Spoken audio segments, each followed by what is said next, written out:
নমস্কাৰ বন্ধুসকল, আজি আমি আকৌ নতুনকৈ তিয়হ খেতি লগাবলৈ সাজু হৈছোঁ। আজি এইটো ভেৰাইটি লগাই আছোঁ। ওয়েলকাম, আপোনালোকে চাই লওক। এইটো আপোনাৰ 45 দিনৰ ভিতৰত তিয়হ ছিঙিব পাৰিম।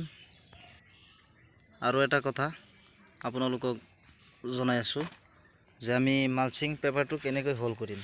আমিতো মালচিং পেপাৰটো খেতিত লগাই দিওঁ। কোনোবা মই চাইছোঁ যে গ্লাছে হাতেৰে তেনেকুৱাকৈ মালচিং পেপাৰটো হোল কৰে, তাত বহুত কষ্ট হয়। সেইকাৰণে আজি এটা নতুন আমি টেকন'লজি কৰিছোঁ। মই আগৰ পৰা এইটোৰ জৰিয়তে আমি মালচিং পেপাৰ হোল কৰি থাকোঁ।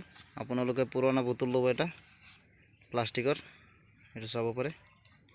তাত এনেকৈ দাঁত বনাই ল'ব, দা দি কাটি ল'ব। তেনেকুৱা যেতিয়া দাঁত হ'ব তেতিয়া এইটো চাওক, এইটো মালচিং পেপাৰৰ ভিতৰত এইটো পাইপ আহে 4 ভৰি, এইটো লগাই ল'ব।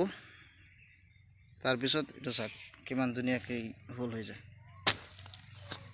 এইটো চাওক, এতিয়া আমি এইটো ওলাই যাম। এইটো চাওক, এনেকৈ 1 ফুট ডিষ্টেঞ্চত আমি এনেকৈ মাৰি দিলে এইটো হৈ যাব। পিছত এইটো হাতেৰে এনেকৈ ছিঙি দিব। চাওক কিমান ধুনীয়া হোল হৈ থাকে। ঠিক তেনেদৰে আপোনালোকে তেনেকৈ কৰিব। এইটো চাওক,